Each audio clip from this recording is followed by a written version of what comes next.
we? Today we're in a beautiful winter wonderland. Everybody's decorating and bustling for Christmas and the holidays and all that. So it's lovely, lovely outside. How's everybody today? Great. Yes, we did. It looks so pretty too. When I woke up, it was a surprise to me. But you know, most things are a surprise to me when anything happens. But welcome, happy last month of the year. I'm finding it last month of the decade. Really? Oh, I didn't even think about it like that. Wow. Scary. That's amazing. Last month of the decade. Wow. So that means it's 20 years since Y2K. Isn't that crazy? 20 years. Isn't that crazy? Yeah. And nothing ever happened. My computer still working. Yeah, exactly. Wow. Nothing ever happened. Oh my God, what's going to happen? Well, some things are a miss for me because I used to be really good at technology before that, but ever since Y2K, I'm not good at technology anymore. It was probably anything. Got to blame something, right? Yeah. Oh, I forgot to turn off my phone. Yeah. You unmuted, right? I'm unmuted. Okay. Yeah. Okay, so this is our last month of the decade, but it's also our last month of the year. We're working on our building blocks, and it's amazing to me that it felt like just yesterday that I was giving you from the guides the first building block of the year. Now we're already on the last one, on the 12th one. The analogy we're using, that we've been kind of using this year, I'll just continue it, is that the energy that's coming in for 2020, it's basically like a massive, massive wave. And we are surfers. We have our boards, they're all waxed, and the building blocks are the things that have trained us to stay and glide on that wave all the way up, right onto the shore, still standing. And those who haven't been prepared, meaning that they're living asleep and they're not awake, they're not aware, they're not knowing some of the basics in the building blocks of this year, they'll be tumbling in the wave instead of riding on the wave with us. That's the objective. There's going to be a lot of really ultimately wonderful changes that the new energy brings in. But of course, with change, there's always going to be some resistance. There's always going to be some pullback. There's always going to be some people that find it less than agreeable. So there'll be some angst or some fighting over it. But as long as we stay connected to the 12 building blocks that we've been talking about all year, you're going to be fine.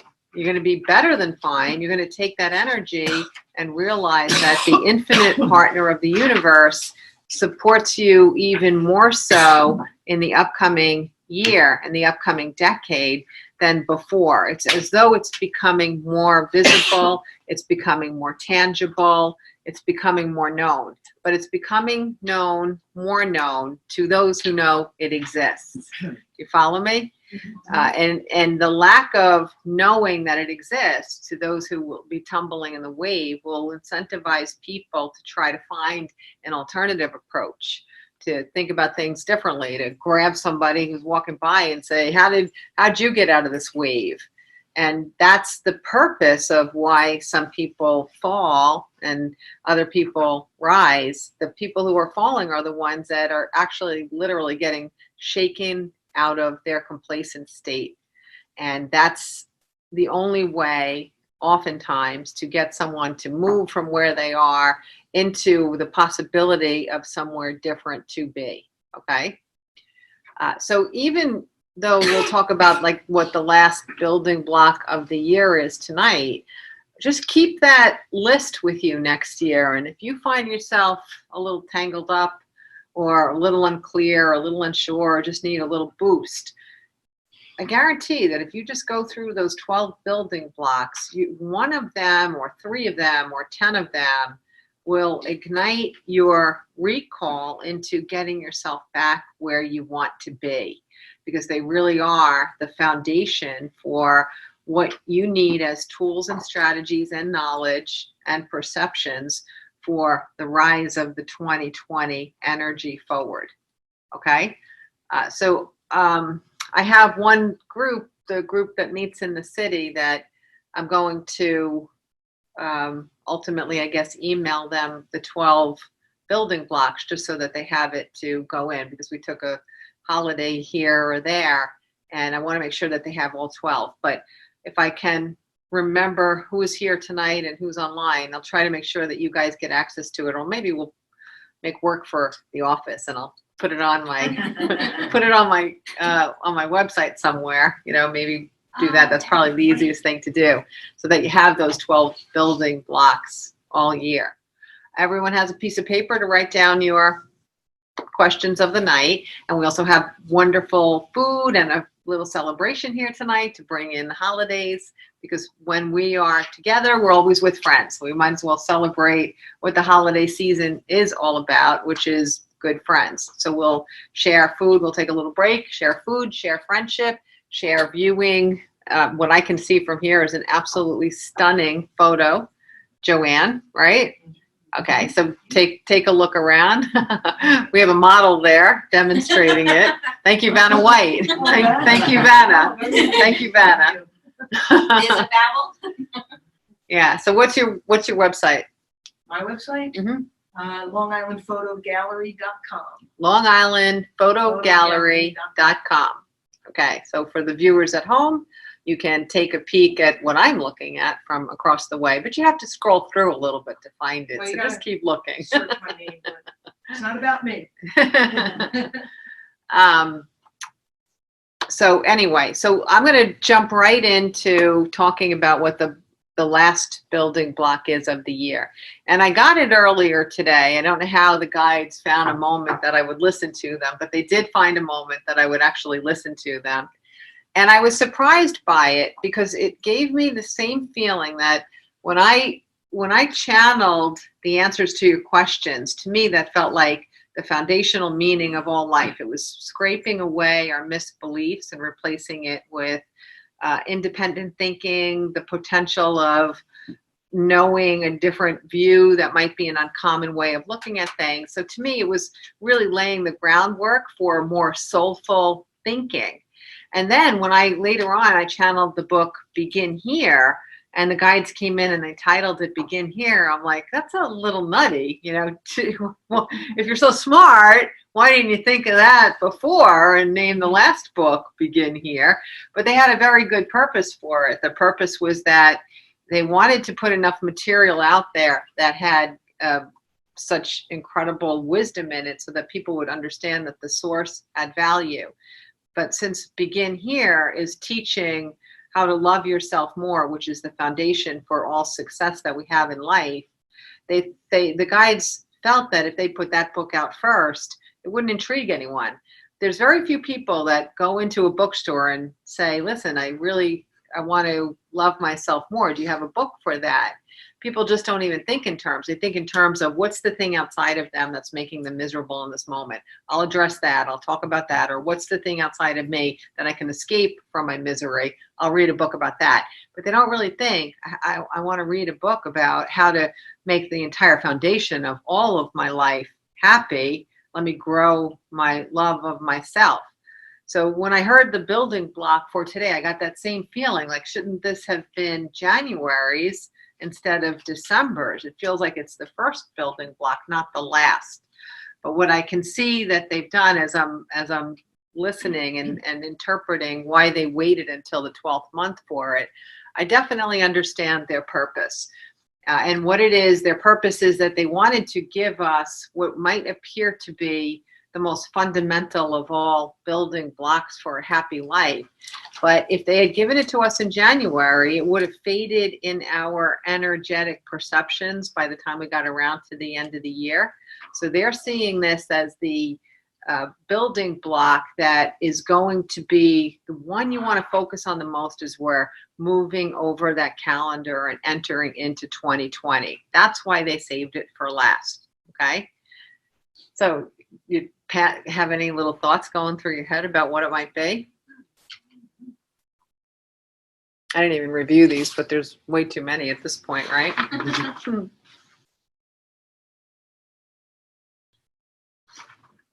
No thoughts? All right, I'll give you one then.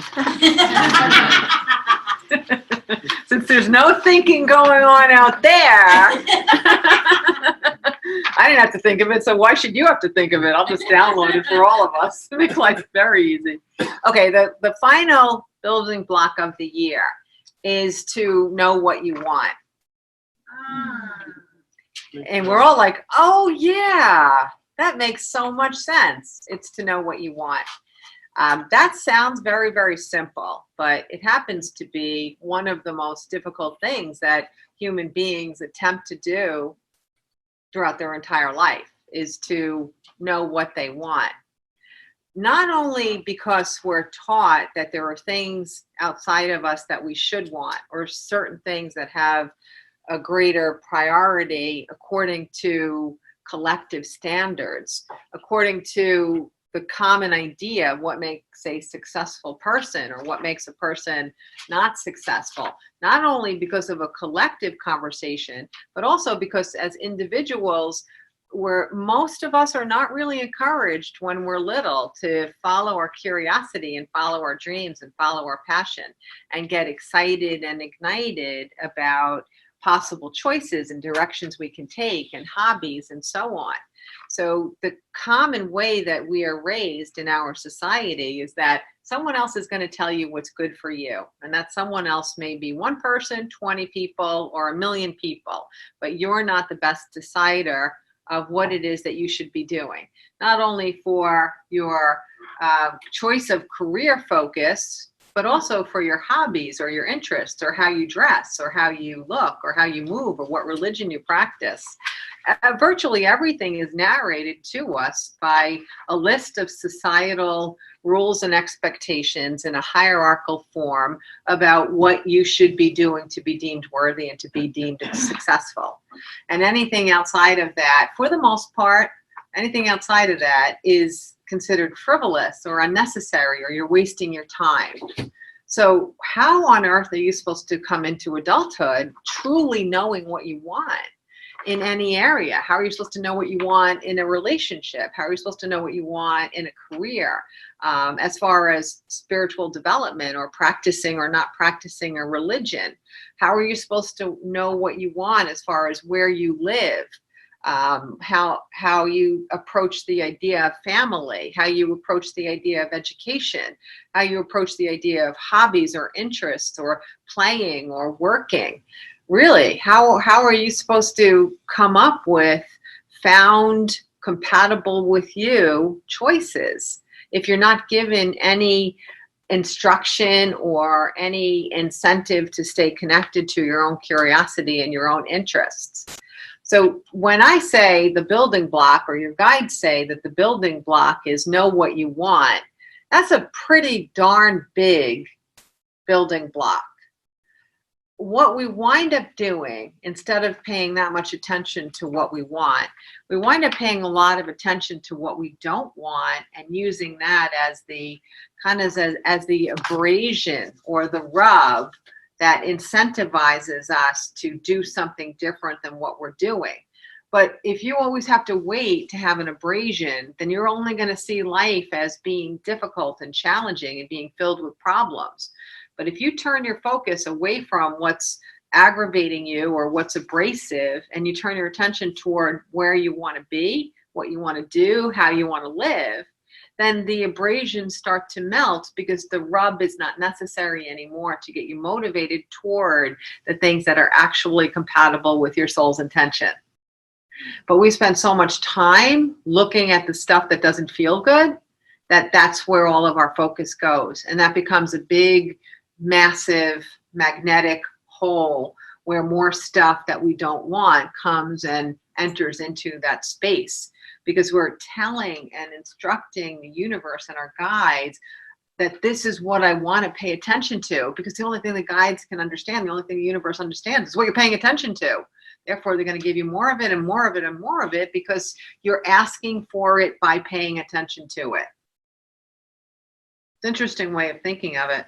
It really is. It's a I was very just thinking interesting about way. this whole entire thing earlier today. Of and course you yesterday. were. Of course you Very were. interesting, yeah. Probably at the exact minute I was downloading what the building block was is exactly when you were thinking of it, right? Yeah, this just in, Kenneth got the download and we think you should have it too. That's interesting. Thank Um, you, Kenneth. Thank you guys. Hmm. Maybe you're my guide, Maybe. right? You never know. Increasingly, I've been hearing a way of us to helping us understand why we focus on what's not right so often. And I've been talking to a science person or two here and there, thinking maybe they can help me write the science portion of a good essay or a short book. If I think of it as a short book, then it feels like something I can do. If I think of it as a long book, I might not be able to get to it right away. So if I think of it as a little tiny short book, but I might have the opportunity to have someone translate this through science, what I download, but we're all compatible anyway, right? Just as so many of the elements of many religions are compatible too, so are so many elements of science. We're all heading in the same place. We're all interpreting things through different forms of language. But the concept here is that we are all animals. You know, we are mammals from the mammal kingdom. One of the things that differentiates us from other mammals is that we have the opportunity to store emotional data and emotional connections. So as an animal, what we do is we use our instincts, also known as intuition for an animal. We use our instincts to drive us toward survival and to drive us toward thriving. So if you take the day of a life in an animal, where their focus goes is to be alert with all of their senses and all of their perceptions to see if anything is at threat, to determine if there's a threat to their young, to their food supply, to their shelter, to their well-being. And so their alertness is designed to help them stay alive. The only way they're going to thrive is if they stay alive. The challenge for the human animal is that we connect emotional links into our perceptions of what is threatening us. So if we have hurts that are emotionally founded, then we link them as a perception of a future potential threat, a future potential loss. So we don't have the ability necessarily through the very fast processing of our brain and the firing of synapses, we don't have the ability to discern the difference between an actual threat and an emotionally triggered perception of threat based on our history. And so what happens is we make up stuff to be afraid of. We make up stuff to run away from. We make up stuff to hide from. We make up stuff to protect ourselves from. We make up stuff to run away from. We make up stuff to fight. We make up stuff to attack.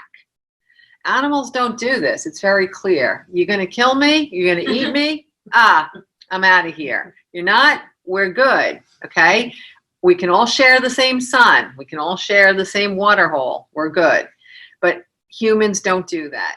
So when we think about how much effort and energy and thought we give to our perception of problems or the things that are going on in our life that we don't like, or the things that are creating a rub, or the things that don't feel good, we feel flawed when we realize how much time we put into it. And it's like, what the hell's the matter with me?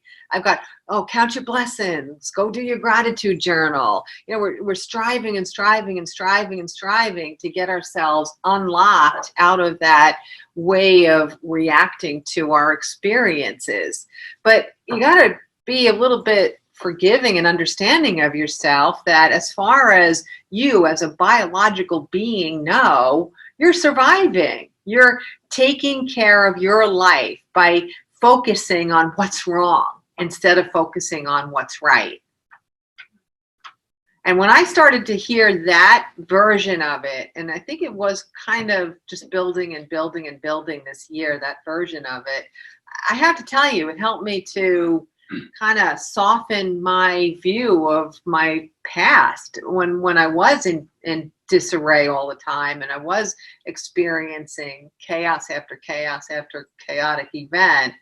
I realized that, of course, yes, I was magnetizing it in, and yes, I was an encumbered being because of the pain that I had struggled with in my childhood. But I'm a mammal. Bottom line is, I'm a mammal. I was doing the best I could to try to figure out how to survive, right? And interestingly, I actually did exactly that. I survived the getting tumbled around in childhood because I did perceive things to be a threat to my well-being, right? You know, I still think it's a bit of a miracle that I'm here. I had a lot of opportunities to not be here based on just the history of my past. So I am here, so that alone is a miracle. So maybe my animal instincts are the things that navigated me through some of the worst moments and got me to the next step. So if I could just, sit out on the dock for a minute and catch my breath and I'm not perceiving any threats because I've isolated myself from it, then I get to live another month. I get to live another year. It's really kind of interesting when you think about it that way, right? So the point is, just don't feel that you are flawed if you keep drifting toward, what do I not have? Why is this making me feel like that? Why are my thoughts going circular over and over and over again over the same thing with no new solutions or no new ideas? I'm just reliving it, or I'm stuck in it. I'm stuck in the circular thinking. You got to just forgive yourself that. And when you forgive yourself that and you understand that an animal instinct is an animal instinct, you can also learn to let go of the resistance of just having the pull toward what's missing all the time, of what's not working. The resistance is partially because you're fighting the fact that you do it. You're fighting that you feel badly about it. You're fighting that it's not working or it's not right, and you're mad at yourself because you're a spiritual being and you're evolved now, and you're like, why do I keep doing this? That whole thing, the way you beat up on yourself with the why do I keep doing this, that creates a resistance and makes that magnet even bigger. So tonight, clear your feeling of any guilt or any responsibility or any flaw in it. You're not responsible for how it happened when you recognize how the animal kingdom can only survive when they knock out the threats and stay connected to them. The key here, obviously, is how do we start to allow ourselves to understand the difference between a real threat and an imagined threat based on our emotional history. That's where you got to insert yourself. This is where you actually do have some responsibility, is to insert yourself in the story once you're aware that the story is not necessarily true. And that just comes from being contemplative when you feel that abrasion, when you feel that rub, when you feel that disharmony, when you feel that fear, when you don't understand what's going to happen next and you want someone to tell you what's going to happen next, even if no one can tell you what's going to happen next, right? So the idea is that it's to take a step back and to just kind of sit quietly and follow the thread and say, what am I perceiving is at threat by the way I'm feeling? Okay, so let's take an example. You have a breakup, right? And you're playing it over and over and over in your mind. Shoulda, woulda, coulda, did he this, did she that? You're rereading your text and you're going through old photos and you're, imagining that nothing like this is ever going to happen again, that you'll meet somebody that you really care about.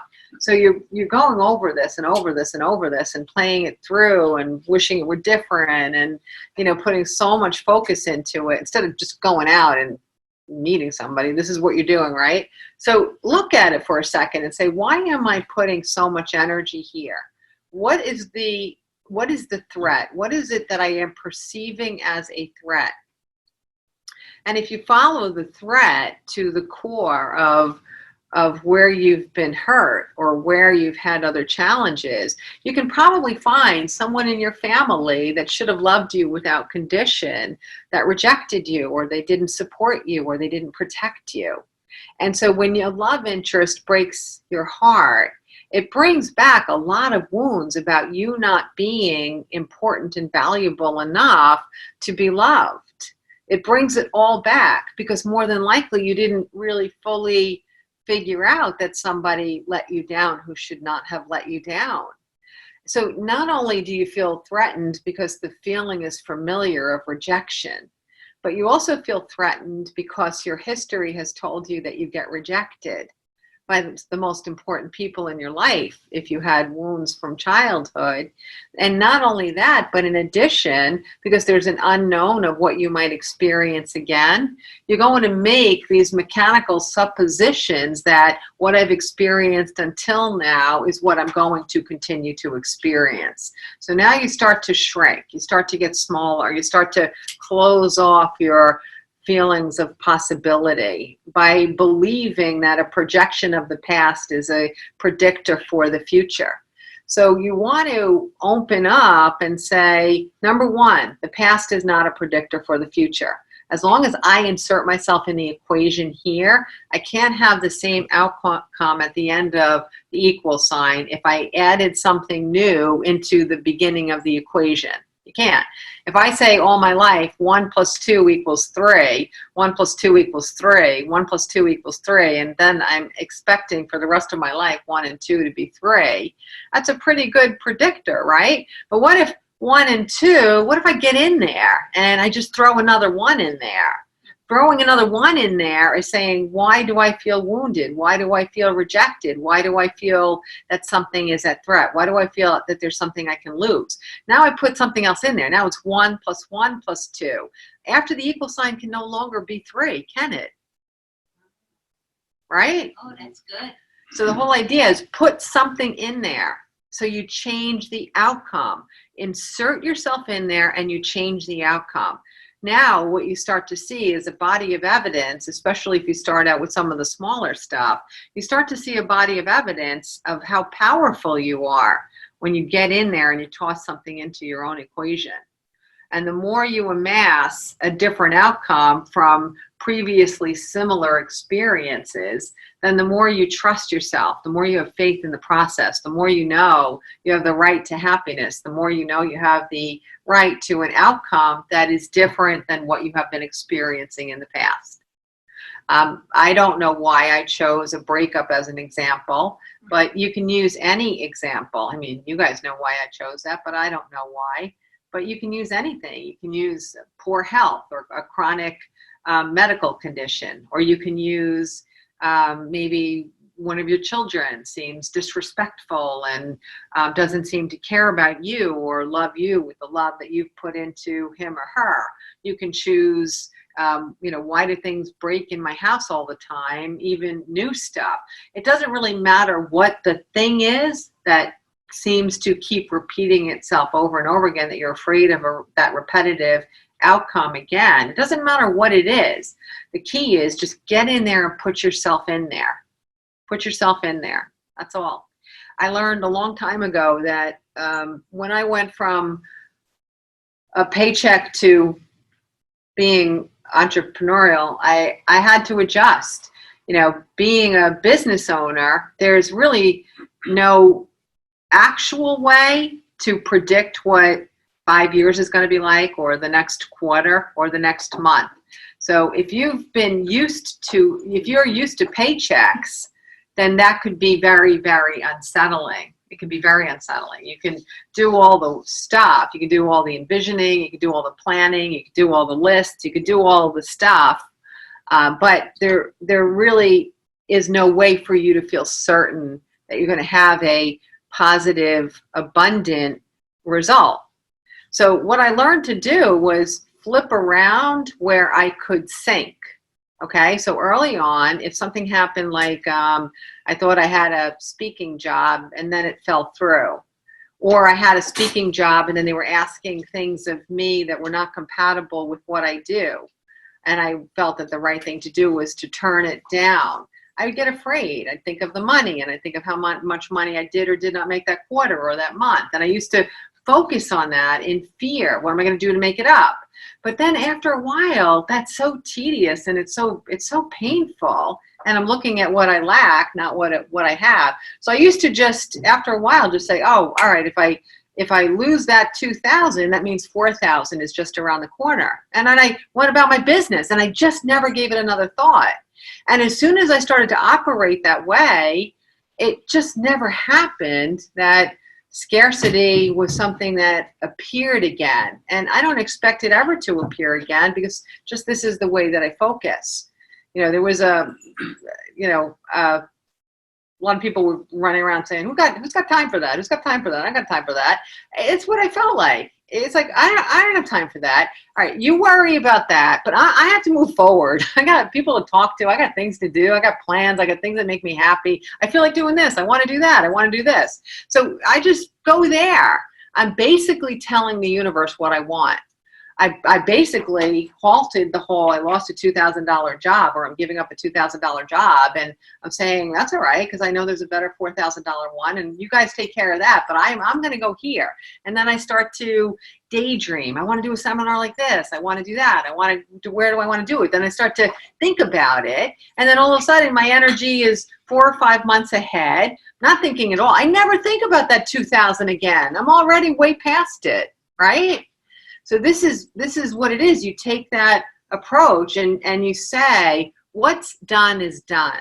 What is done is done. I can insert myself in the equation, and I can get a different outcome for the future by what I put in that equation. That's how it works. That is Yes. what you had said on your Facebook on Sunday. I did? Yeah. What did I say? I don't know what I said. I don't remember. Who am I? Who am I? What did I write? Oh. Learn to make decisions, follow through on your choice, and let go. Do not overmanage your consequences. If your choice that you made did not lend itself to what you felt, if the choice you made does, it's small print. Bear with me. Oh, look at that. I can make it bigger. Oh my gosh, that's so cool. Okay. I'm having a good time up here. If the choice you made lent itself to what you feel is regrettable, do not look back. Look forward. Now you have another choice. How can I form a more desirable result for the path I am on, not the one I wish I was on, if I had made a different decision? Make that choice and move forward. Wow, that's pretty good. That's awesome. Thank you. It's called creativity. Yeah. It's just so true, right? This is what it is, It's sort of like walking into your living room because a tree just fell in the living room and crushed everything, and say, oh, I should have cut that down in the spring as the water is pouring in. Oh, we should have never had that tree to begin with. Oh, we should have never bought this house. Hey, really? You sit there and mope and shoulda, woulda, coulda. I'm gonna get this tree out of here, and I'm gonna put a tarp up so the water stops coming in and creating new problems. Like, what good does it do? The tree's there. It's in your living room. Decorate it. What else are you gonna do? Move on. This is done. Move on. Decorate it. Oh boy, I did have that happen once many years ago. A tree came into the house. Yeah, so Uninvited. uninvited. Yeah. It didn't bring any friends, but it did come in uninvited. Yeah, and that's when a tree comes to visit, it's loud. Oh, no. It's very loud when a tree comes to visit. All right, any other questions so I can drink water? No? He's written one yet. She's answering them all before I even Yeah, get to it's like all right. This write is one true. down. This is true. So true, Ken. I know what you mean. All right. Part of knowing what you want also means that you have to give yourself permission to get what you want. Again, we can look back on our past and we can find things that we feel shame or regret about. And we can spend a lot of time feeling shame or regret about anything, a decision, an action, an inaction. And then we might even toss our future into that feeling of shame or regret by not allowing ourselves to have expanded happiness. And when we're doing that, what we're doing is we're keeping ourselves at a lower vibration because we think on some level unconsciously that we have to be punished for the thing that it is that we did or did not do. Because we're not good enough. We're not good enough to have the happiness that we suppose will come from having all of the things that it is that we want in our life. Most people put a cap on their happiness simply as a response to who they think they are, how worthy they think they are. It's not so much the possibility of being able to manifest it as it is that they think that this is all I deserve. I don't deserve anything more than that. Oftentimes people will put a cap in 2 lanes of their life, let one go, one opens up. For some reason, they don't block that one. That one goes fine. But the other 2, hot mess. Because they don't realize that they have to pull in the level of abundance and harmony and joy and peace and passion and excitement because they think that they're not worth all of it. I can give myself a little bit. I got this 1 lane going here, but I can't have all of it because I haven't earned all of it by being a good enough human being. It doesn't work like that, except just the way you just accepted that tree in the living room, except that the things that you have done, you've always done. The things that you haven't done, you've always haven't done because you did the best you could within your level of awareness at any given second of your life. And so is everybody around you. And if that's true, which we know it is true, then how can you feel shame and how can you feel regret? Your guides want you to move past that and reignite your full sense of love. The only reason you did or did not do something that you did or did not do is because someone else tampered with your love of yourself. Someone in your past tampered with that. That's the only reason your expression in this moment was not fully loving and supportive of a happy life. You could not have done that on your own. Something got in there, and that's what you're actually demonstrating. You're not demonstrating your flaw. You're demonstrating a flaw in the experiences with the people who raised you or taught you or were around you. So why would you give up your happy future because somebody mistaught you or someone abused you or someone neglected you? Why would you give up your happiness because somebody harmed you, right? When you put it that way, it's so easy to Understand it. Yeah. I know, and that's the whole idea. Is I've learned that of all of the human emotions, in my opinion, the hardest one for us to overcome is a feeling of shame. And shame is the thing where it's a silent saboteur. We tend to dial down our potential of any happy and fulfilling experience because we don't feel that we deserve it. We feel that we have to pay our dues, or we have to be punished, or we have to be less than, or we have to cap joy. But shame can only arise as a consequence of something that we do or don't do, which is a consequence of something that somebody did or did not do for you. It's kind of funny, isn't it? A lot of dominoes that you're taking the blame for. You were not the one to push down. What happened to them? And that's exactly it. That's exactly what I was about to say. It's a lot of dominoes that you were not responsible for. It happened long before them, and it happened long before them, and it happened long before them. Yeah. Isn't one of the first? Oh, hold on. We had a question first. Yeah. Go ahead. What was I gonna say? Well, it's coming back to me.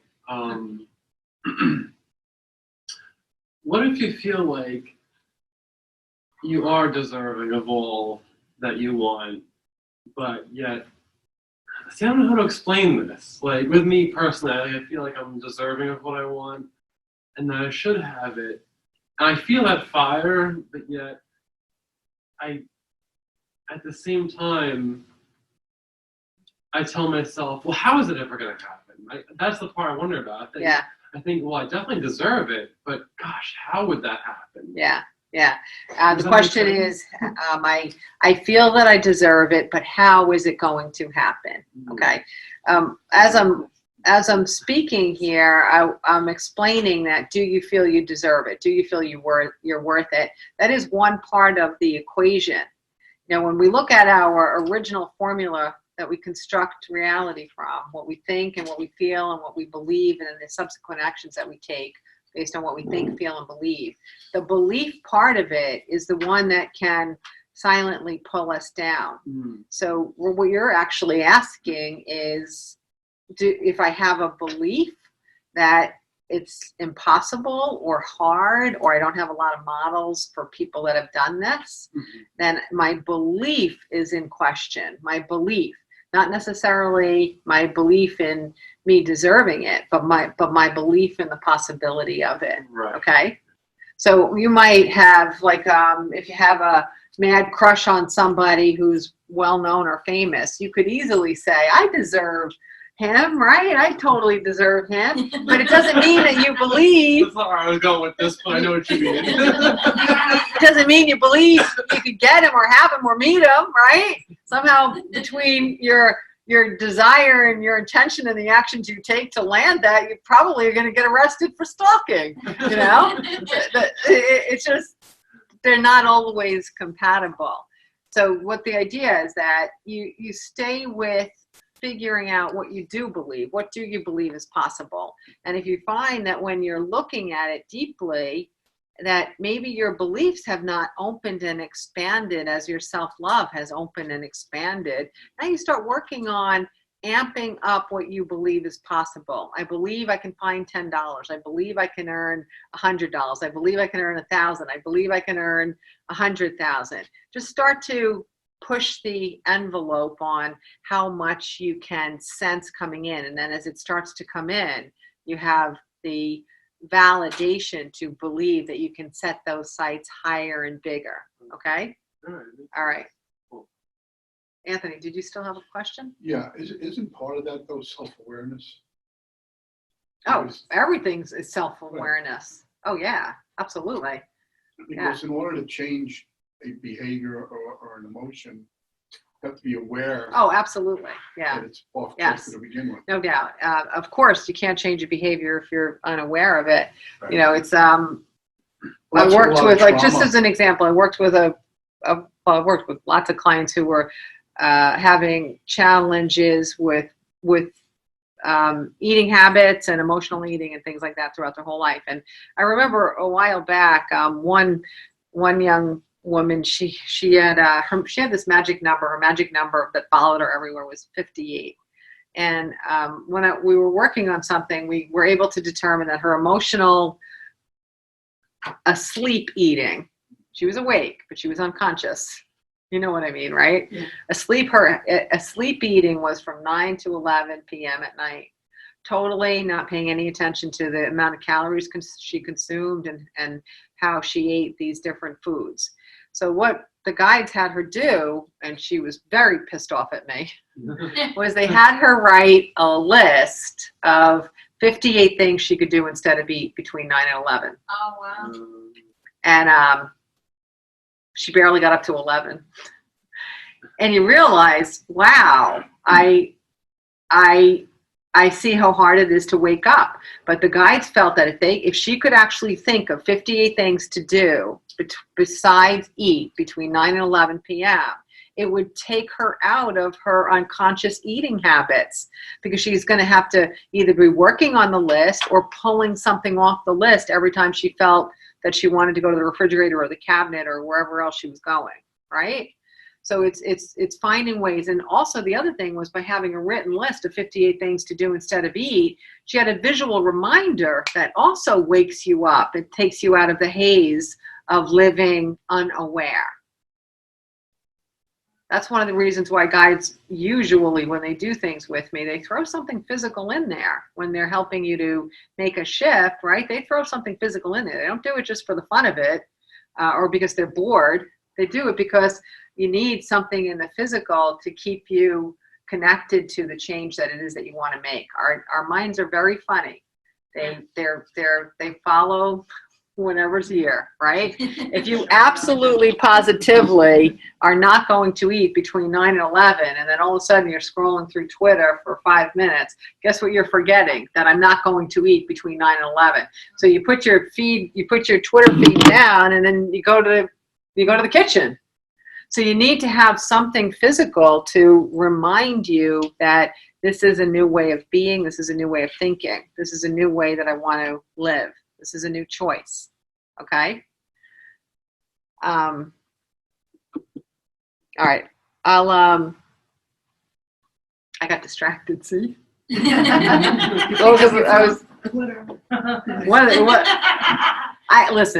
I'm not gonna bash social media or anything, but Twitter's the one that, more than any, it's like, it's so boring. Like, do people still use it? Well, I don't know, anyway, I find it so boring. I can't even imagine spending my time scrolling through Twitter. No offense, anybody. It just seems so dull. Maybe that's why I use that as the example, because I can't actually imagine doing that. I don't think I've ever done it. Anyway, that's just me. That's a personal preference, people. Sorry, Twitter folk. Personal preference. All right, so the idea is that the building block of knowing what you want, you can see that figuring out what you want is a journey in itself, to scrape away all of the things that people told you, to scrape away all of the things that people are expecting of you. That itself is a journey. Increasingly, I've been talking about the generation of children or young people who were born from 2000 and later. I'm noticing, and of course we can't overgeneralize, but I'm excited to be noticing among the ones I talk to when I see that there's this whole new way of looking at the world that I don't remember ever looking at the world that way, where they are kind of like, their eyebrows go up or they cock their heads when you say something. And it's like, oh, yeah, is that so? Why? Why is that so? Because you have to get good grades and you have to go to college so you could be a really good accountant, lawyer, doctor. Why? Because doctors, lawyers, and accountants make a lot of money and they're happy. Really? Show me a happy accountant. Show me a happy lawyer. It's like, oh, all right, well, and they make the adults think. They make them think. And they're not being combative. They actually are just so genuinely curious. How have you made the link from what you're telling me right now to this massive conclusion that you were trying to cram down my throat? Just tell me. I'm not fighting you on it. I'm not even debating on it. Just tell me how you got from here to there so definitively that you assume I have to agree to it or my life is going to go off track. Just explain it to me. I might agree, but just explain it to me. And I think that's so refreshing because I think they're going to, when they get into the workforce and they get into government and they get into other stuff, they're going to freak out. They're going to freak everybody out because they're going to be like, what?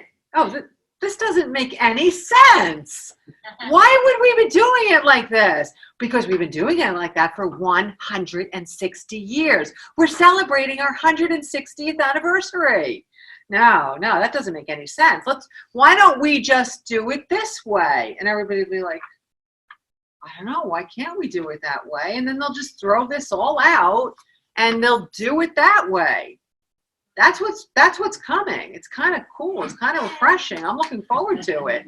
But it's so interesting that other generations, when they come and they want to make their signature mark with their identity and their views and their value system, they have to fight the generation before it to get their foot in the door.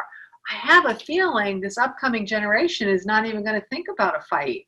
They're going to be like, all right, no, I don't think so. You know what? I don't think I want to work here anymore. I understand you got your 160 years, but I'm gonna just pack up. You want me to stay like another week or something? And everyone will be like, what? Well, I get it. It's all right. 160 years is a lot. That's actually quite cool. And you can be very proud of that. But it's really not right for me. So I'm going to go. All right.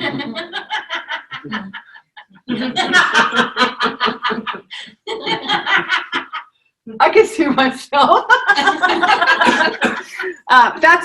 That's interesting, right? But we're not from that generation. We believed that this is what you had to do, and this is how you had to do it. We believe that this is how you have to look, this is how you have to feel, this is what you have to do for a living, this is how you have to shop, this is how you have to teach, this is how you have to raise your kids, this is how you have to drink or not drink, this is how you have to practice a religion. I mean, all of this stuff, it's so ingrained in us that other people have told us. And the funny thing about it is some of it we might choose anyway. But now we have the freedom with this building block to say, let me decide. Let me be the decider of my own life. Let me be the decider of every element of what it is that I want. This month, December 2019, any area that in the path of enlightenment that I've been on so far, any area that I have not addressed about what it is that I want, I am going to address that now. What do I want? How do I want to play? How do I want to feel? What do I want to do? How do I want to grow? What am I going to continue to choose to be afraid of? What am I going to continue to choose to feel limited in? It's up to you. What do you want? What do you want? That is a very, very, very important building block. And I can very powerfully see and understand why the guide saved it for the last month of the year, because it is where we want our focus to be. Going through this system of reviewing our lives to see what it is that we want in moving forward into 2020, when we have a partner that's going to assist us more so than ever throughout the history of modern humanity. All right, you got a question? So what I'm getting out of all of these building blocks, it's coming to freedom. Yes. You know, and Yes. just being more free. It is. It is. The freedom even to be free, the freedom to think independently, just freedom.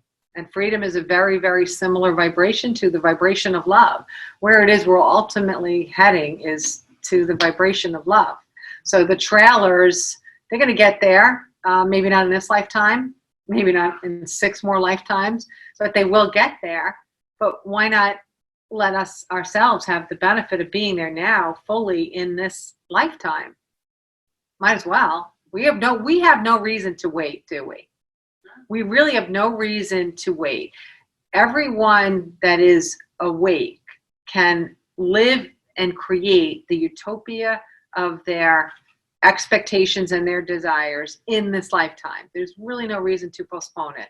You can be fully 100% happy today and now in this lifetime, regardless of where you've been, regardless of what you've done, or regardless of what you haven't done. Okay. Yeah. 2 questions over here. Okay. So when you come back in your next life, let's say, all right, we're awake, we're happy. When you come back in your next life, do you come back? You're always advancing. Her question is, do we come back As awake? Yes. You don't come, we will all get earth amnesia, right? That's part of the process, because part of coming to earth in a physical manifestation is to engage in the process. So the first thing is to believe that you're human, and believe in time, and believe in space, and believe in all of it. So earth amnesia allows us to be a player in the stage of human reality so that our soul's growth can develop within the context of being human. But the higher our vibration, the more quickly we shed the amnesia, the more quickly we get back to remembering everything that we knew before we were born, okay?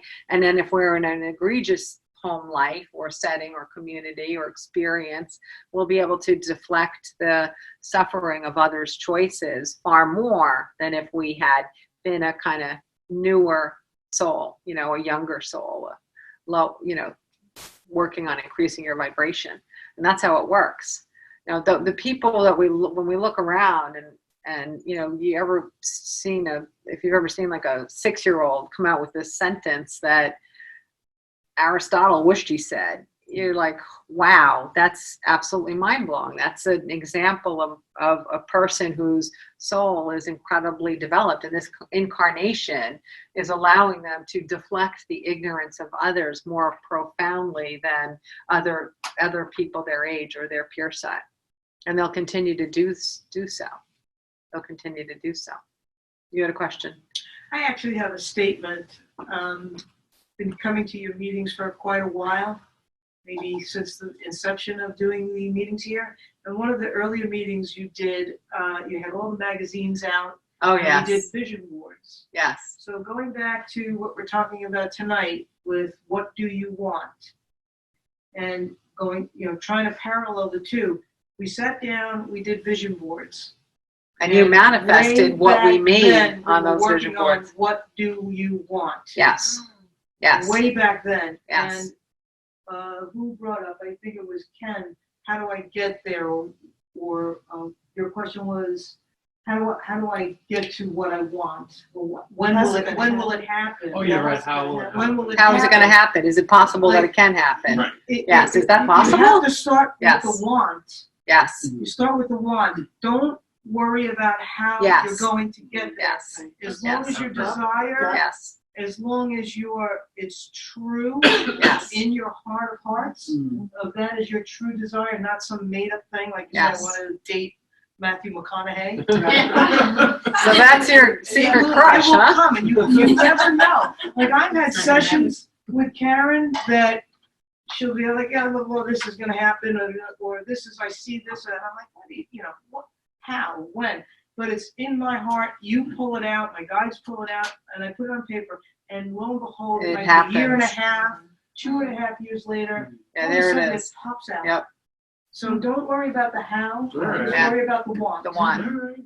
That's Yes. my I love what you said. I'm going to do my best to paraphrase what you said for the viewers at home. We have more viewers at home than we do live here. I think people are getting caught up in holiday happenings.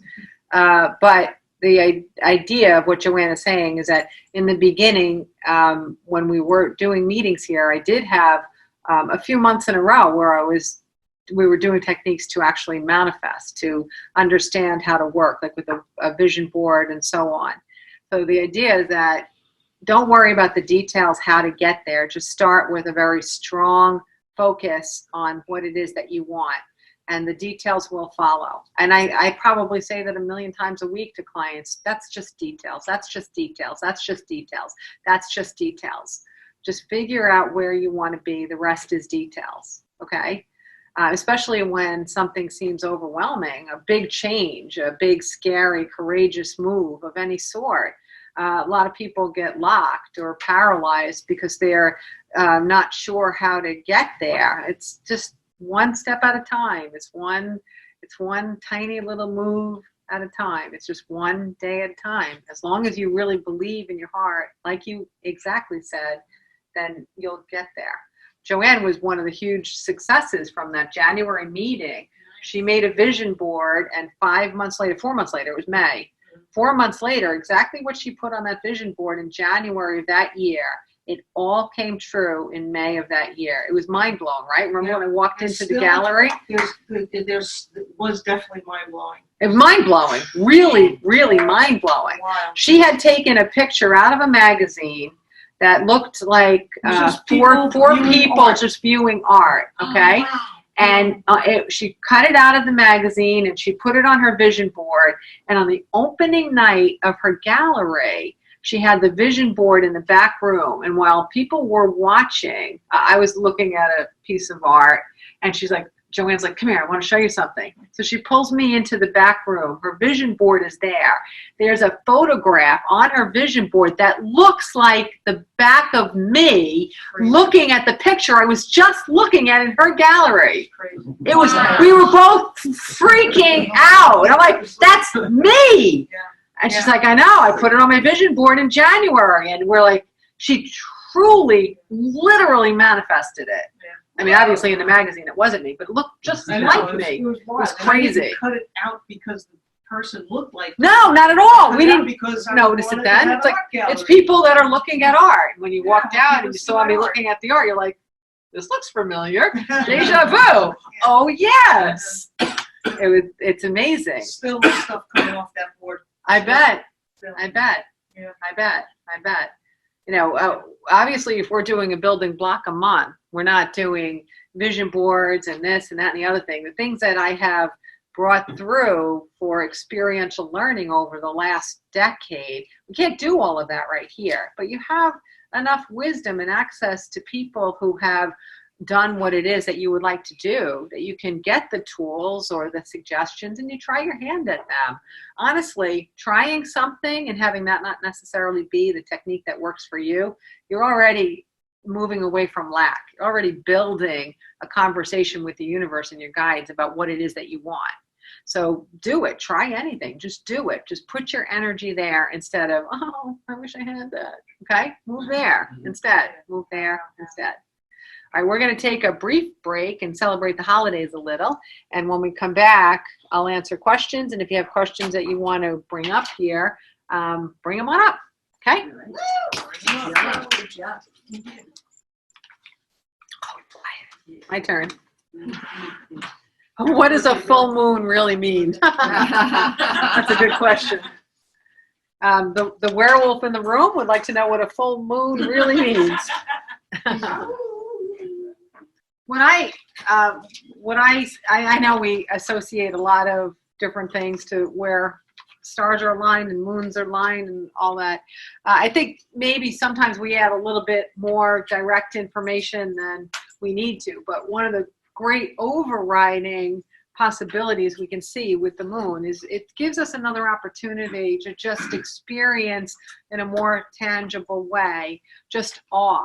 The awe of the fact that we have a moon, the awe of the fact that our moon moves all of the water, all of that water. That's a lot of water, right? You ever empty a few buckets? It's very tedious, it's time consuming, but that one force is able to move all of our water on Earth. So it's a way that we can see the waxing and waning of the illumination so we can contemplate just the effect that this one tiny speck in comparison to our ever-expanding universe, how it directly affects our lives. So it's used as a jumping point if we're thinking about it from a perspective of curiosity. You can use it as a jumping point to say, how awesome is everything? If the one thing that we know about the moon is this and the effect that it has on our planet and how necessary it is for life on the planet, how interesting are the other things that we just might not know about, and how interesting are the things that we don't know about, and how many energies are at play in our day-to-day experiences beyond the planets, beyond the moon, beyond the stars, beyond the galaxy. So in our day-to-day lives, part of the waning of the waning of the moon and the waxing of the moon is simply for us to just keep remembering that there are forces that are at play in our lives that can be of great value and of great benefit.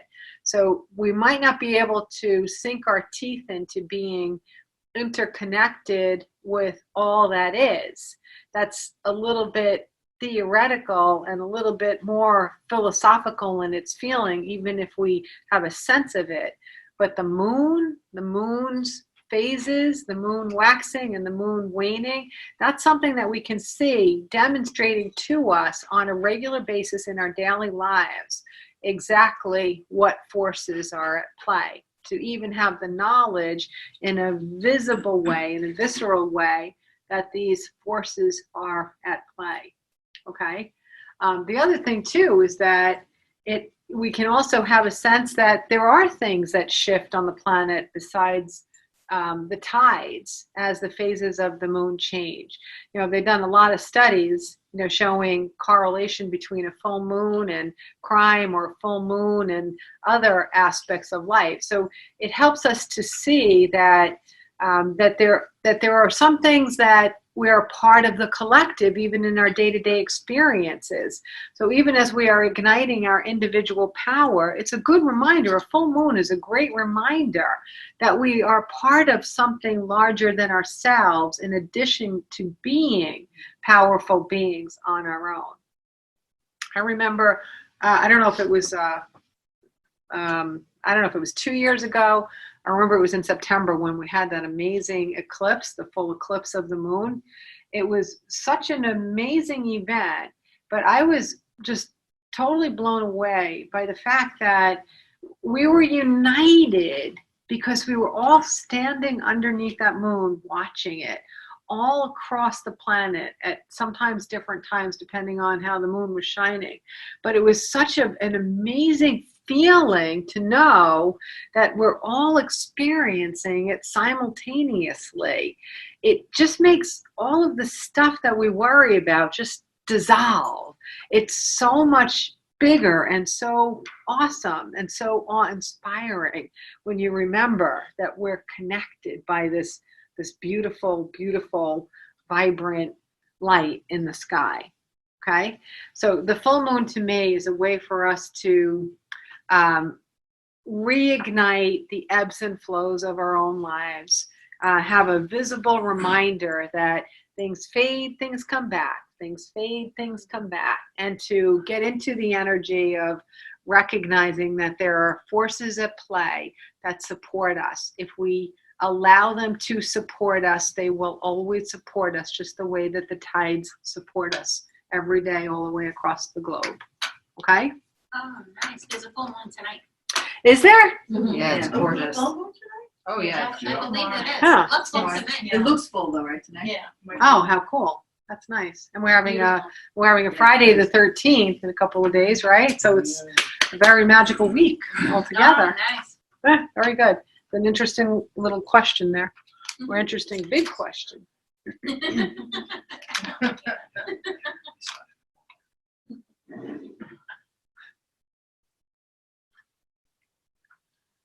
What can you say to someone who is dying and also to their family that they can grasp? That's a complex question, and the answer is going to be very, very specific to whoever it is and to their circumstances and to the family's circumstances. This is one of those cases. I think a good analogy would be if you have kids and, if a kid is 3 years old and they blurt out, "What's sex?" And it's not the time to bring out the encyclopedia with the platelets, okay? It's a time to say, it's when two people love each other and they express that. But then if they ask another question, you give another answer. And then they ask another question and you give another answer. There are so many life circumstances where you can't predetermine what your responses are going to be. You got to trust your own intuition and your own knowledge of matters that are soulful, and believe that if you feel at a loss for a word in a moment or two, that just trust that you can get answers from your guides and from other sources to kind of know how to navigate a big situation like that with grace and with specific value to that particular audience or that particular person. One thing I can tell you is that because of what it is that I do for a living and having been asked to come in and talk to people who are dying and so on, what I do know is that if a person doesn't have some sense of understanding that we are eternal and some element of trust in that, or they don't have some trust in the fact that they are lovable, either one of those blocks, it makes it much more difficult for them to leave. And those are the ones that I find tend to hang on beyond logic. I mean, is there anything logical about death? No. But those are the ones that just seem to it was going to be today, and now 9 days later, they're not going to get better, but they're not letting go either. It's because of this process of not feeling comfortable with what's to come, or feeling very frightened about something being undone here. Being undone doesn't mean that, oh, I didn't get to skydive. Oh, I didn't get to grow the biggest tomato in Suffolk County. Being undone is that you left harm somewhere. Someone doesn't know that you love them, and you don't know that you feel the love back. Those are the things that make it very, very difficult for us to follow that pathway home. So if you are in a situation, just to guide you a little bit more, other than just saying, hey, hope your guides show up, good luck, high five.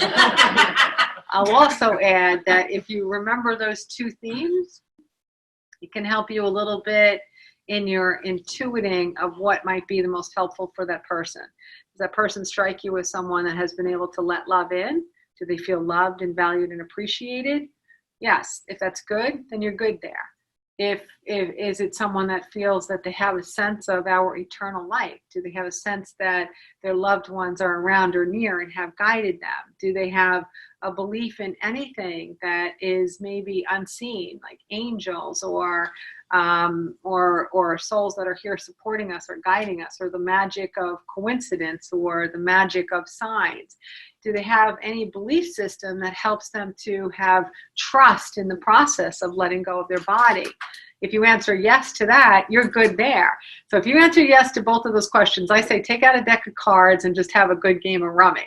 But if you don't answer yes to those two questions, then at least you have an area of topic that you might want to get some guidance, or just trust that you'll have exactly the way to introduce one of those two possibilities to them. We are eternal, and no matter what we did or did not do in our lives, we are fully lovable. Okay? Okay. Family, that's another matter. I would never have succeeded as a nurse, because I would be the one in there like, just, what are you doing here? Let him go, for God's sake. Come on, leave the guy alone. Tell him I'm happy to see you go. This is great. I loved you being here, but you're gonna have a good time there too. Let them go. I would not work out. I would be a little pushy.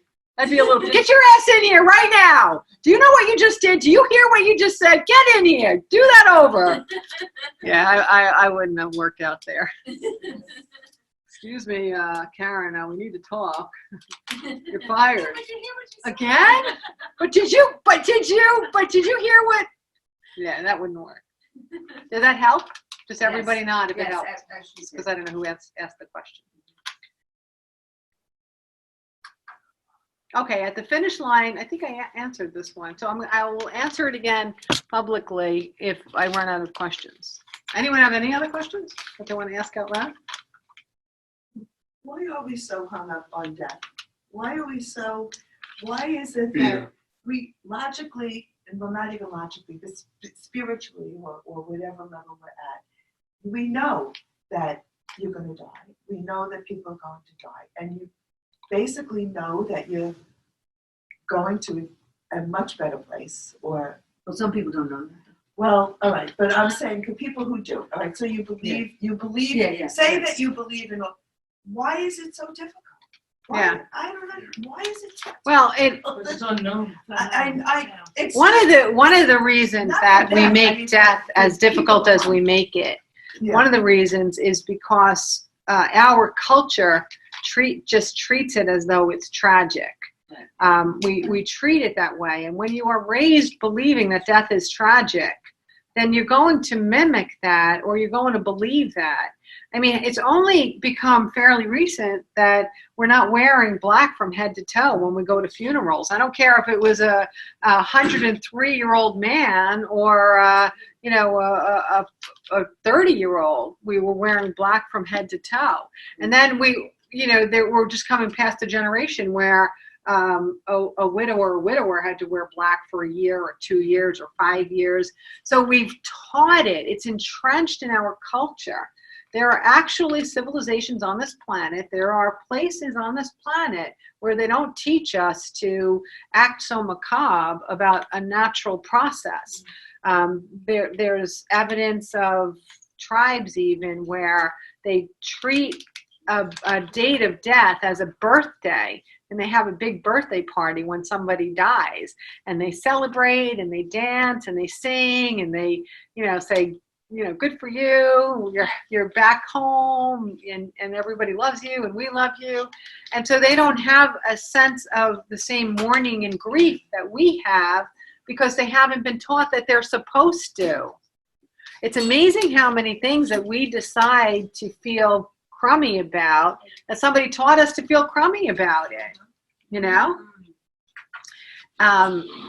It's just fascinating. And I think that as we become more enlightened and more spiritual, and the energy from 2020 on is more or less ignite that, I think we're going to take strides in that area of starting to realize that it's not something that we need to fight to the degree that we fight it. It's one thing to miss a person whom we loved and we like to have our day-to-day experiences with them. But it's also good to accept that just because the energy of our connection is now in a different form of consciousness, it doesn't mean that our relationship is over. It doesn't mean that there's any real loss. You might not have the day-to-day contact in the physical the way that you did before, but the day-to-day contact can go on forever when we stop teaching each other that there's separation and loss when people die, okay? So it's a matter of changing our cultural views. I think little by little, we're getting there. We're making strides in that area as we're making strides in every other area, okay? I do find it interesting, since we are so connected to not only seeing death as a tragedy, but we also have a hierarchy of when, where, and how you are allowed to die, right? It's a very narrow range, but we have this whole rule set. If you're not within this category, cause, age, blah, blah, blah, it's wrong. And therefore, and then the more you are separated from that one category, the more wrong it is, okay? So it's also giving ourselves cultural permission to grieve the farther we are from that one socially acceptable band of death. It's kind of comical. I think the only thing only socially acceptable way we're allowed to die right now is old age, which is relative, but old age and in our sleep. Anything other than that is tragic, right? That's a hell of a burden. I think most people really missed the mark. Screw that up. Yeah. But one thing is that I'm seeing as on the rise is in the last decade, last 2 decades even, unusual causes of death under really unusual circumstances, unexpected. I see that is on the rise. It's on the rise a lot. And there's a reason for it, though. And I've been witnessing this phenomenon since probably, definitely after 9/11, maybe from the mid 0 to 10, 2010. But now it's becoming even more apparent, much, much, much more apparent. Part of the reason is that since we still associate death outside of that one category as something that wakes you up, that shocks your entire system, that takes you off your path, that makes you stop being able to move forward for at least a finite period of time as you adjust and absorb and depending on how close that person is to you. But it's the thing that rocks your world, right? Very little's rocking our world these days, right? Except our Twitter feed. So if there's very little that's rocking our world, then having more of these, oh my God, you've got to be kidding me. Who, how, when? The more we have it, the more we're connecting again. The more we're unifying, the more we're rallying around people. And the more some of us are stepping back and saying, oh, well, I had a daughter that age. Maybe I should reprioritize where I'm putting all my focus.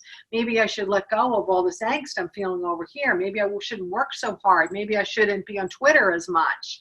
So one of the reasons why these deaths are interspersed in such a variety of ways and ages increasingly is simply to have more local, tangible wake-up opportunities for every community in existence, okay? And you know what I'm talking about. I think I've heard of 3 in the last week. And if I named the 3 in the last week or 2, you'd be like, that's a lot. That's heavy. That's a lot. That's heavy. That's a lot. That's heavy. But it's all over the place exactly for this. If we're not going to reunite by choice, the universe is always going to give us reasons to reunite, whether it's through a weather happening, an unusual death, an unusual experience, an unusual absence of something, an unusual addition of something.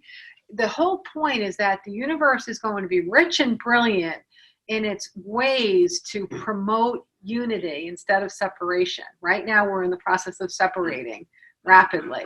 Unity will come forth, and it's going to have to come through as many packages as possible. Yeah. So 2 things. The first thing is that when somebody dies and I know them, I look up and I'm like, I know. And the second thing is that when my mom does go, I want to go line dancing afterwards, and I want to do things. So now everybody here knows it's acceptable. Yes. But the people outside will be like, what are you doing here celebrating? I'm like, she's celebrating with me. She's like standing on your toe. Yeah, absolutely. It's funny you should say that. I hadn't thought about this in a really long time, but the first death that my kids experienced was a day that the Monday before the kids went back to school, we would take them to an amusement park every year. That was our thing to do. It was a tradition. And this person died on the Monday before they went back to school. And so what we did was we went to the amusement park. We thought that was a really good way for them to see that life is not meant to be black or white, death or alive. It's meant to be, it's all blendy, right? She died that day, so there wasn't going to be a wake, there wasn't going to be a funeral, there was nothing reasonable that we could do that we hadn't already done before we went to the amusement park. So let's show the kids that we continue to live. We can celebrate her, we can talk about her, we can sense that she's with us, but we're still going to go. And I didn't even realize until now that maybe we set our kids on the lifelong path thinking about death a little bit differently than other people have. Maybe I'm tribal. Okay.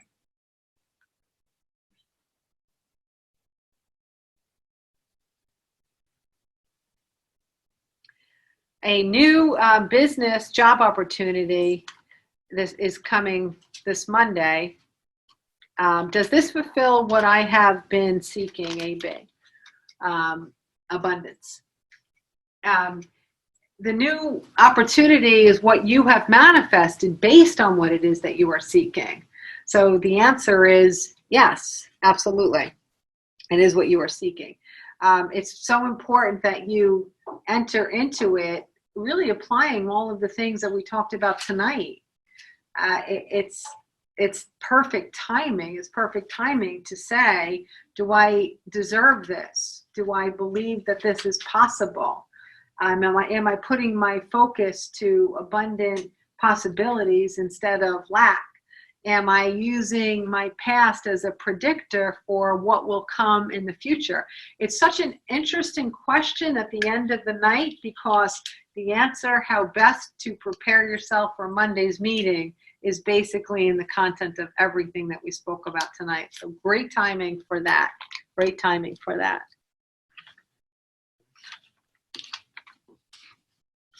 Okay. Losing my voice. I've had seminars every day. I didn't get to pass mine up, but I couldn't write it down in time. Is there going to be time, or should I save it? You could try.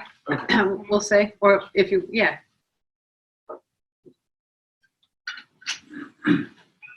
Can you assign color to the 12 building blocks for 2020? That's interesting. That's very interesting. One thing I can tell you, the theme for next year will be different than the theme for this year, the 12 building blocks. I know I actually got a quick hint of what the theme was going to be for next year. And it was sort of like deja vu, you know how it opens and then it shuts.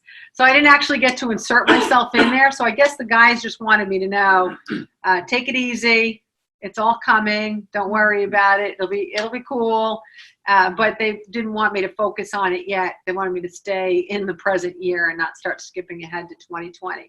But one thing I'm aware of as well is that the letters that we got in the year before us, 2019, for those of you who are on the email list for getting those letters every Sunday night, I do know that the guides will be producing a new opportunity for getting those reminder emails on Sunday evenings next year. And the reason is, number one, they're helpful. And I've gotten the best feedback as far as how people are making value of it in their day-to-day experiences, those Sunday night emails. So if you want to be on the email list for next year's Sunday night emails, just make sure that you let me know, and we'll make sure that you get in the list. We're already putting people's email addresses in there, because I don't send everything out to everybody. We definitely have little pockets of things we send out. So it is going to happen again. We're on the letter. I just wrote up the emails for the letter Y today. Oh, wow. That's how fast time goes. That's how fast time goes. I mean, that means G is gone, and B and W and S and L, and they're all water under the bridge, guys. We're up to Y. We're bringing it home. Bringing it home. Oh, I did that. Okay. I don't know what I'm doing anymore. Let's see. Did I do this? I feel like someone just brought me something. Did you? Yeah. Okay. Did I? And it's somewhere here? I think you might have it, or it might be. Okay. All right. So it's probably one of these. Yeah. This is why I need adult supervision.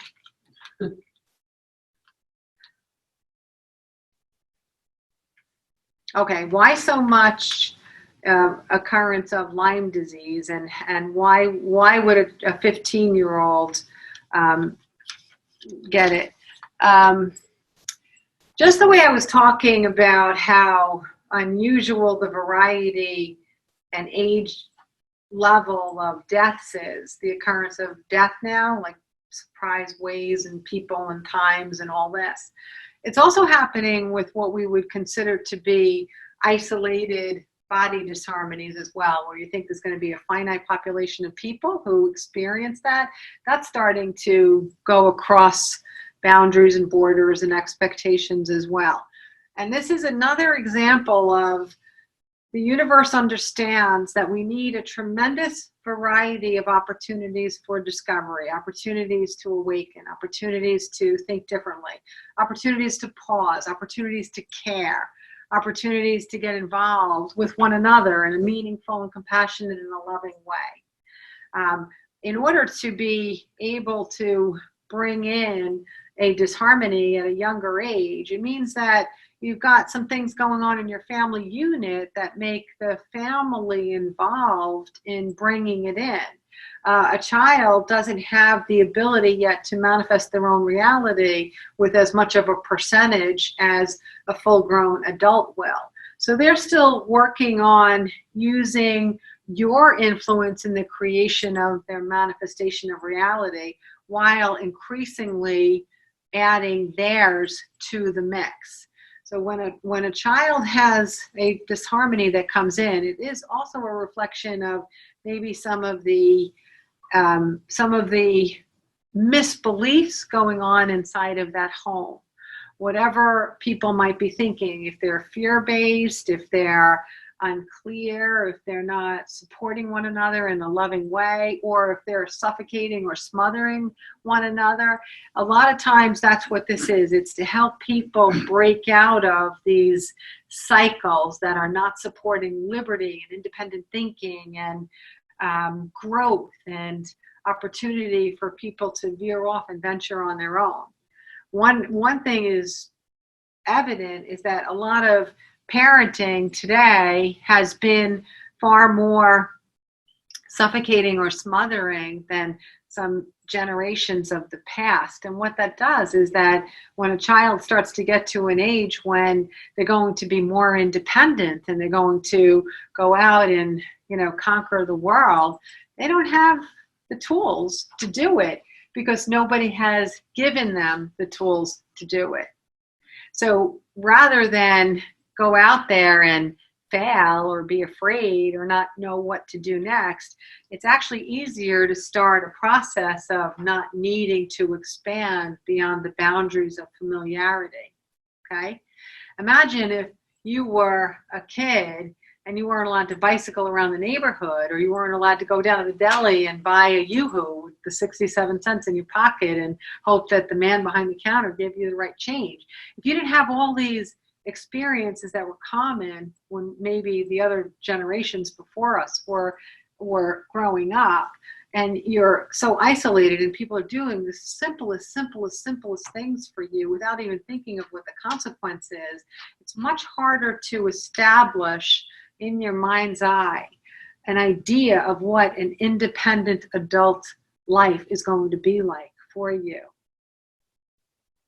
So sometimes you want to just put out a preemptive strike and just kind of like tuck into something that you know, rather than venture out into a bigger unknown than it was for us when we were younger, because we'd been able to try and fail, try and fall, or try and succeed, right? So I gave myriad answers. I know that I might not have answered that person's question specifically for that person, but I do know that the answer was in there, but the answer was broad enough to be capturing other guides' answers for people who were thinking of someone in their lives. I felt that very, very clearly. We weren't going to answer just your question for that person. We were going to get it in there, but we were going to go beyond. Okay? All right. I feel like it's Passed. oh, you have a question? Is there time for just one? Yes. Okay. One more last. question. One more question. I couldn't. Your question will round out the decade. Oh, well, it's a lot of pressure. No pressure. No pressure. The last question of the decade. My question was, do you think two people with the same mental illness diagnosis are a good match for each other in the fact that they would be a better support network for each other as a couple?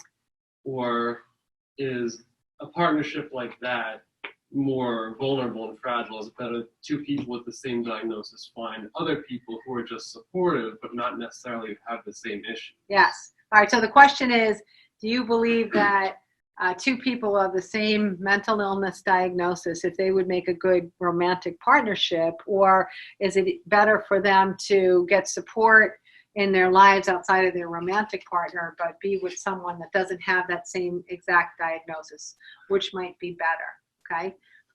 This is one of those examples of, unless you're living it, it's difficult for people to have a true idea of what that experience is. And we can describe it and we can explain it, or we can read about it, or we could ponder it. But unless you're in it, you don't really know what that's like until you're living within it. But if two people have a diagnosis, but they're in a position where they understand themselves and they understand that diagnosis and they understand how to contain it, or how to live with it, or how to move past it, or whatever it is that they're intending to do, then there's really no reason that they can't be compatible with someone that has a shared experience. It's also kind of interesting where if you get off of maybe your best choices with that diagnosis, the other person has more familiarity of what some of the triggers or challenges might be. They might be able to see it more clearly than you could see for yourself. They might be the ones to say, not you have to do this, but they might say, listen, when I had this experience, this is what happened. So I just wanted to share that with you because it seems to me that you're having that kind of an experience now too. So there definitely is some benefit. But even though I gave an answer that sounded pretty direct, I am also of the mindset that there's really no diagnosis on the planet that we have to agree to for life. We just don't have to. Sure. So it's really a label like any other label. And what is it? It's a massive grab anything that we can't figure out how to categorize it and put it under one big umbrella, because we are so archaic in our Western medicine, we don't know what the hell else to do with it. So I'm going to go even farther and say, well, is there really such a thing? You know, everybody's path is so unique and so original and so different But I do believe that there are not only outstanding ways to alter our own path, regardless of what label anybody gave us, but there will be increasing ways for us to get back into the driver's seat of where we want to be. If that's where we want to be, that's terrific. But there'll be increasing new strategies for being where we want to be in the future. There are some really great things about Western medicine, but there are some really horrible things about Western medicine too. So you can't really rely always on an expert outside of yourself. Sometimes your own intuitive ability makes you the best expert, far better than anybody that has any degree and perhaps blinders on about expansive perceptions. Okay? So that was kind of a bigger answer than maybe you were asking, but Appreciate it. Definitely. yeah. Anything is possible, right? There we go. Know what you want. Yeah. Know what you want. All right, thank you. All right. Thank you, everybody. Did you want to? Just one more thing. I don't have a question, but I just want to say this is the end of 2019. And I just want to say I am so appreciative of you, Karen Garvey, for doing everything and for helping out so many people. Can we just give a big round of applause? Yes, absolutely. I didn't see any question in there. Thank you. I gave myself a standing ovation. So did we. Thank you, everybody. I really do expect a fantastic upcoming decade. And we will learn as we go, and I promise you, I will be your guide. I promise I will be your earthly guide to bring you your non-earthly guides, okay? We'll do this all together beautifully and wonderfully. There's a lot of good things ahead. Good night, everybody. Thank you. Thank you.